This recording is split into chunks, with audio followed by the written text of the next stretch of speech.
إن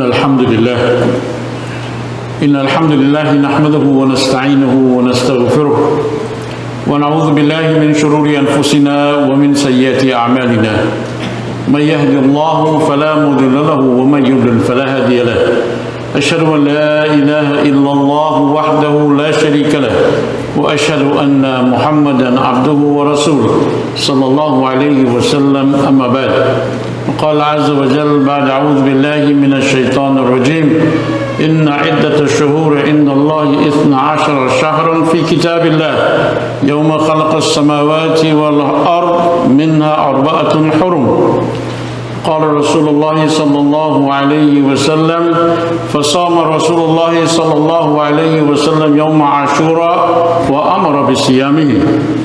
Hadith Muttaqeen alayh. Respected brothers and sisters,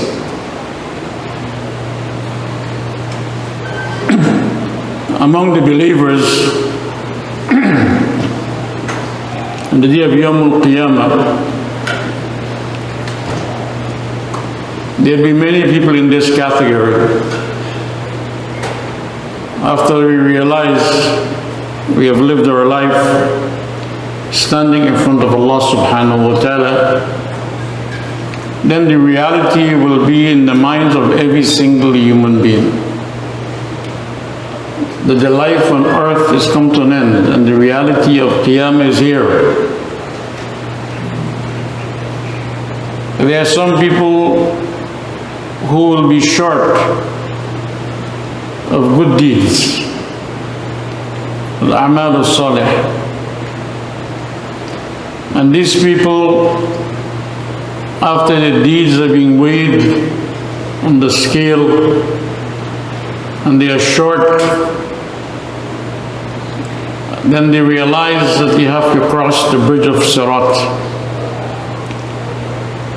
And so long as our deeds are not enough on the scale, on the mizan, then it becomes very difficult to cross the bridge of Sirat. At this juncture, and may Allah protect all of us, people will say to Allah subhanahu wa ta'ala, farji'uni. Oh Allah subhanahu wa ta'ala, return me to earth, so that I may do more good deeds. So that I may do more good deeds. And so that I may give more charity. Because they realize they do not have enough to cross the bridge of Sirat. This moment in time,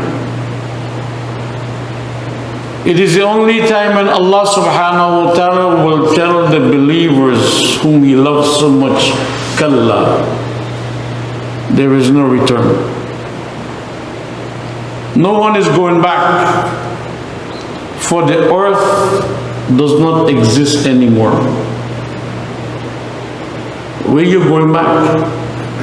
The people who will be asking, Farja'uni, O Allah, return me, so that I may do more good deeds.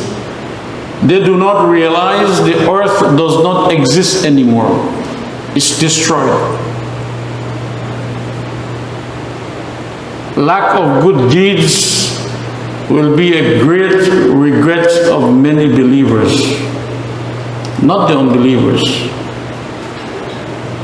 The greatest regret in life will be at that moment. My dear brothers and sisters, at that moment we will recall all the moments and all the time we have in this world that Allah has given us So much opportunity to do a'mal salih, but we reject them. So much time we waste in this dunya doing frivolous thing and wasteful act that did not benefit our lives.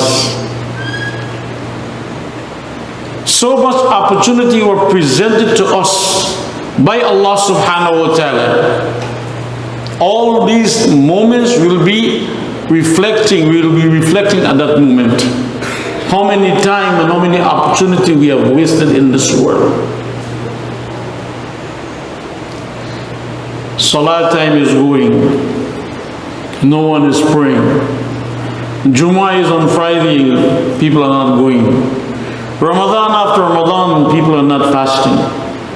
Allah has blessed us so many means to perform Hajj. We die without performing Hajj. Allah has given us so many wealth, but we forsake to give zakat. All these moments will be flashing in front of our faces. Now we are standing in front of Allah. And you are begging now to Allah, Allah farja'uni, Allah give me one more chance. Allah give me one more moment. I want to go back to fix myself. I will really now be obedient to you. I will really strive very hard to do as much good as possible. And oh Allah, I will give away a lot in sadaqah. Then what Allah will say to you? Kalla. No, it's too late. I'm not going to give you a second chance because I know. Even though earth does not exist, I know if I send you back, you will do the same thing. You will do the same thing. The exact thing you did when you were living on earth, the exact thing you will do if I send you back. Because we hear so much khutbah and bayan and lectures about doing good deeds, but we sleep upon it. Allah will say, I know you, I created you. I created you. You will go back to earth and do the same thing. You will be lazy. You will be neglectful of your duties towards me. You will forsake doing good deeds. So Allah knows. Allah will say, Kalla, it's too late. Now it's time to face the azab. Uthman radiallahu anhu, the great Sahaba, the third Caliph of Islam. Anytime he will visit the grave, he will cry. He will cry so much until his beard got wet.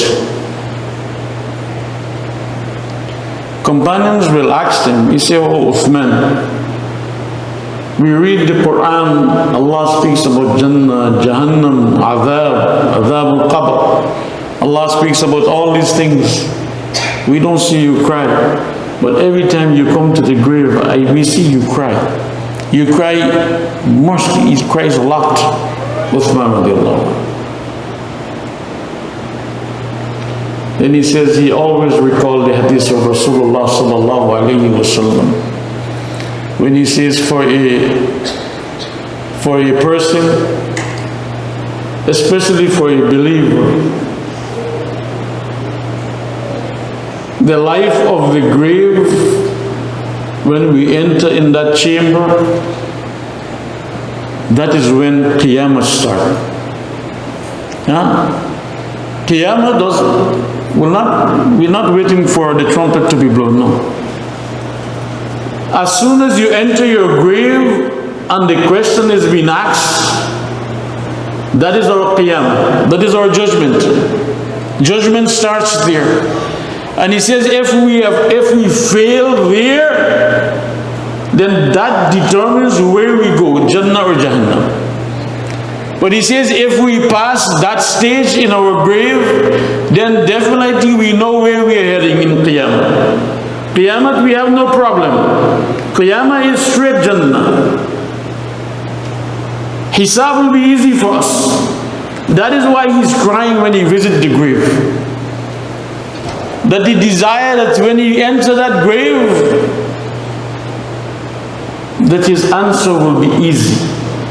And he knows if the answer is easy, then the Qiyamah will be easy for him. That is a very critical moment. That is why Rasulullah sallallahu alayhi wa sallam says, when you visit and you bury the grave, the mayyit, do not leave. Do not leave. Spend some moment after you throw the dirt. Do not leave your brother. Do not leave your sister in that stage. Because when you go there, when we go there, you would not want people to leave you. Do you know why? Because your eyes will now see the angel. The two angels will wake you up from the sleep. And it is time for your questioning. Rasulullah sallallahu alayhi wa sallam says at that moment, make lots of dua for your brother. Make lots of dua for your sister. Because at that time they are being questioned, and if by your dua, Allah will make their questioning easy for them, inshallah. That is why do not leave. Many people will tell you make dua, but they are leaving also, they don't make dua. Because Allah did not give them tawfiq to raise their hands. And a'udhu billah.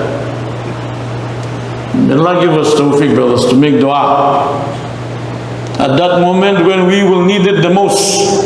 We want people to stay. We want people to stay with us until those angels finish questioning us.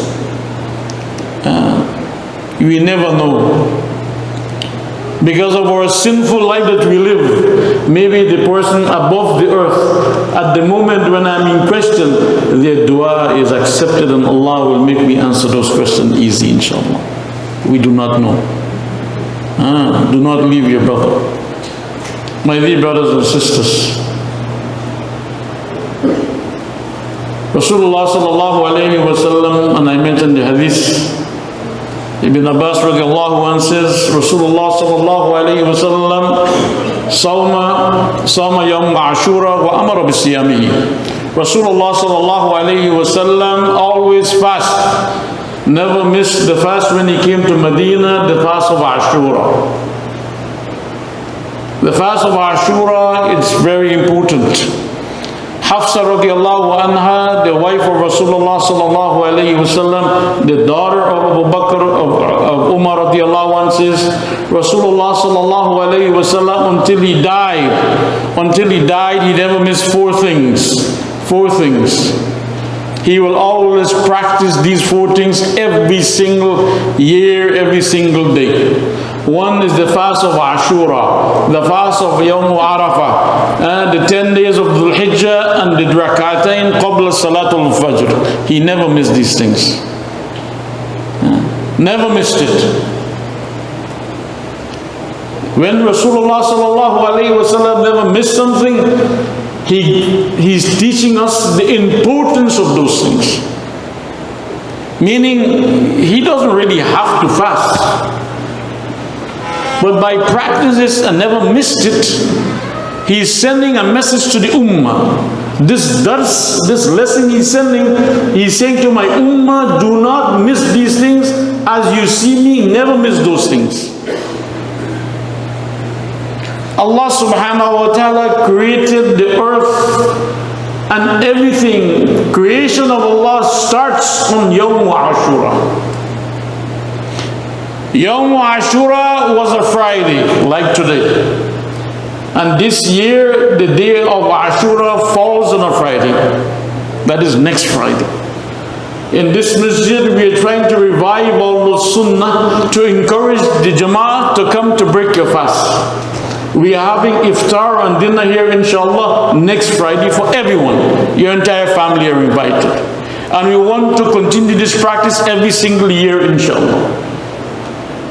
Those of us who want to contribute towards those things, you're free to. It's a great act. And as I said before, Allah is opening doors of opportunity for us to do more good. One day those doors will be closed. One day those doors will be closed. When Rasulullah sallallahu alayhi wa sallam migrated to Medina, and all of us know the famous hadith, he saw the Yahudi, the Jewish people, they are fasting on Ashura. He inquired. They said, this is the day that Musa alayhi salam, Allah freed him from Fir'aun, he was saved, and Fir'aun drowned on this day. So we are fasting to give shukr to Allah subhanahu wa ta'ala. Then Rasulullah sallallahu alayhi wa sallam says, we have more right over Musa over you people. So we're going to observe this fast also. And there is a long hadith in Muslim Ahmad where Rasulullah sallallahu alayhi wa sallam says, hadith sahih, that all the Anbiyas that had calamities befall them, it was on this day that Allah subhanahu wa ta'ala saved them. Adam alayhi salam, Allah created him on this day. It's a good thing. Allah subhanahu wa ta'ala created the first angel on this day, Jibreel alayhi salam. Allah subhanahu wa ta'ala saved Ayyub alayhi salam from his sickness on this day. Allah cured him on the day of Ashura. On the day of Ashura, Allah subhanahu wa ta'ala freed Ibrahim alayhi salam from the fire that was burning for 40 days and 40 nights because of Namrud. Allah saved him. Allah subhanahu wa ta'ala raised Idris alayhi salam on the day of Ashura. Allah subhanahu wa ta'ala raised Isa alayhi salam on the day of Ashura when they were going to kill him and assassinate him. On this day, Allah raised him on Ashura. Allah subhanahu wa ta'ala saved the ark of Noah, the ship of Noah alayhi salam on the day of Ashura. On the day of Ashura will be Yawmul Qiyamah on a Friday. Allah starts this creation with Ashura and Allah will end it with Ashura on Friday. So the significance of fasting on this day is merely to give thanks to Allah for all the things. And Rasulullah sallallahu alayhi wa sallam says, the same way Allah subhanahu wa ta'ala on the day of Ashura save all these prophets from the bala, from the calamities and the hardship. If a person observe fast on this day and make qiyamul layl on the night of Ashura, whatever difficulty you have in life, whatever sickness you have in life, Allah subhanahu wa ta'ala will remove those problems, will remove those sickness, inshallah. So you are not only fasting on behalf of those prophets, as a sunnah of those prophets, you're also fasting on behalf of yourself, giving shukr to Allah subhanahu wa ta'ala, hoping to remove your personal problem in your life, and your sickness, and whatever you're going through in this life. That is why it is important, my dear brothers and sisters, to make the fast of Ashura. Rasulullah sallallahu alayhi wa sallam says, that if I live to see next year, I will fast not only the 10th, but I will fast the 9th and the 10th. In our time, next week will be Thursday and Friday. According to the Sunnah, it is not allowed to fast Friday alone out of Ramadan. You either fast Thursday and Friday, which is the best, or you fast Friday and Saturday. If you have no option, then you fast only on Friday. But the best fast out of the three is to fast 9th and 10th. So next week, inshallah, we all should be fasting the 9th and 10th. On the 10th, which is next Friday, we will have iftar and dinner in this masjid, inshallah. Rasulullah sallallahu alayhi wa sallam says, a person who wakes up the night of Ashura and engage in ibadah and the last third of the night, Allah subhanahu wa ta'ala will protect you from sakaratul maut. My dear brothers and sisters, there are kitab, there are books written on sakaratul maut. The pangs and the agony of death.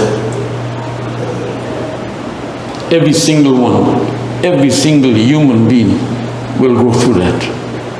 Even our beloved Prophet Muhammad sallallahu alayhi wa sallam had to face sakarat al-maut.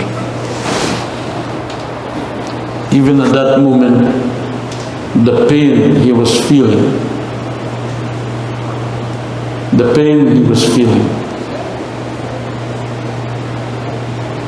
he made a dua. Ajib. Even in his painful moment, our beloved Prophet sallallahu alayhi wa sallam is thinking about us, his ummah.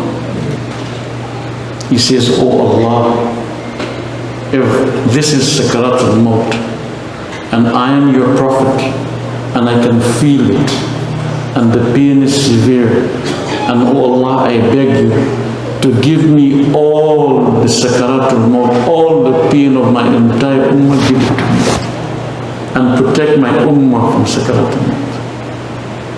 Do you imagine what dua our Prophet is making for us?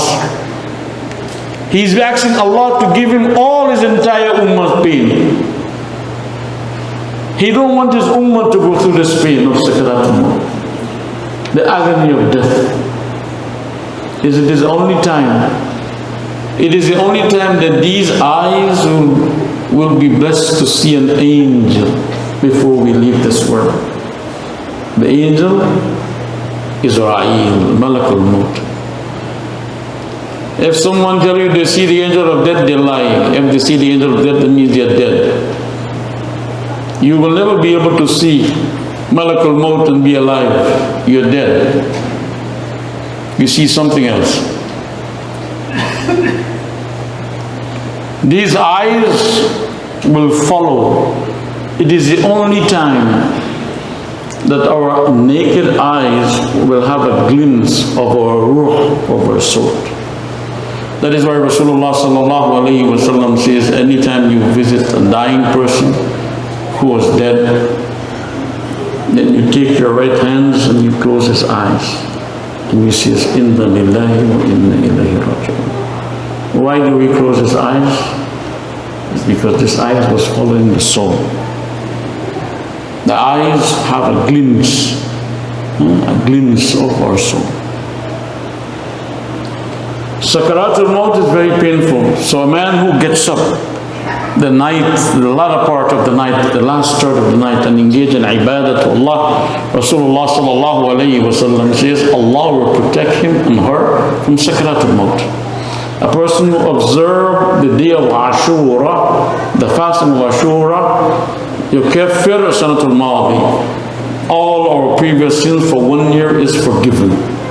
Rasulullah sallallahu alayhi wa sallam says, Afdalu sawm ba'da Ramadan, shahrullah.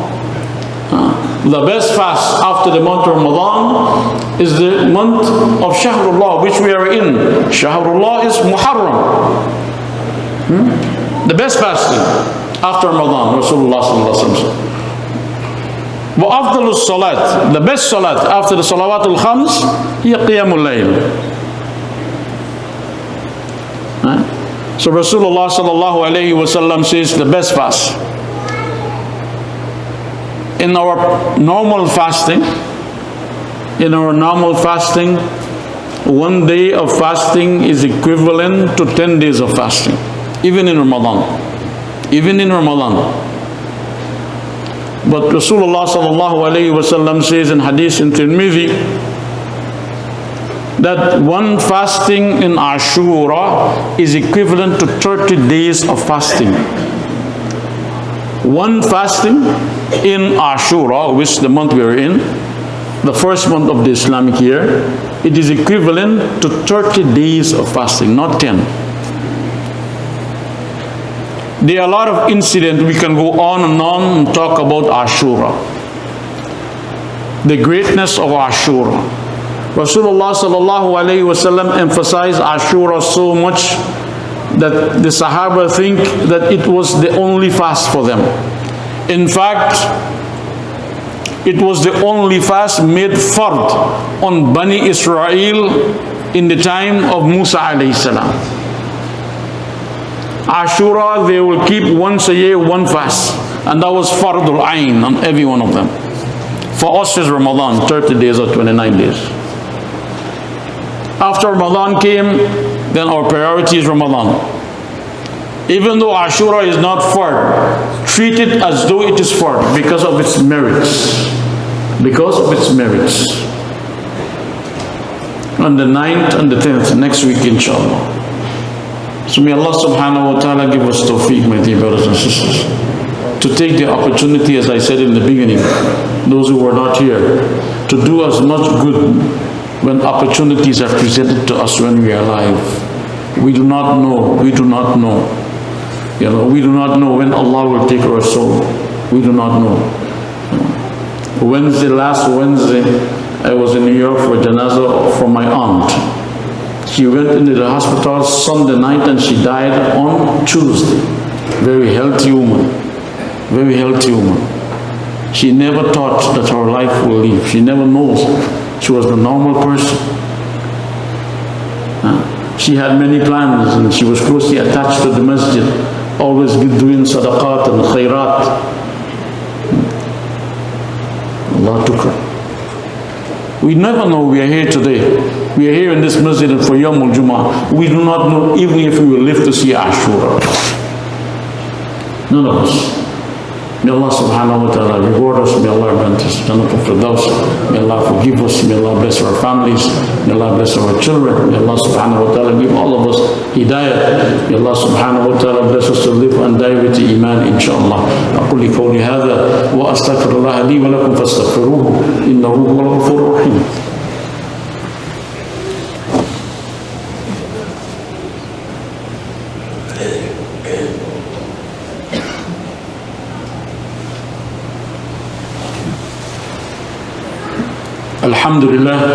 الحمد لله رب العالمين والصلاة والسلام على سيدنا مولانا محمد صلى الله عليه وسلم وعلى آله وأصحابه أجمعين. إن الله وملائكته يصلون على النبي يا أيها الذين آمنوا صلوا عليه وسلموا تسليما. اللهم صل على محمد وعلى آل محمد كما صليت على إبراهيم وعلى آل إبراهيم في العالمين إنك حميد مجيد. اللهم بارك على محمد وعلى آل محمد كما باركت على إبراهيم وعلى آل إبراهيم في العالمين إنك حميد مجيد. إن الله يأمر بالعدل والإحسان وإيتاء ذي القربى وينهى عن الفحشاء والمنكر والبغي يعظكم لعلكم تذكرون. اذكروا الله يذكركم ولا ذكر الله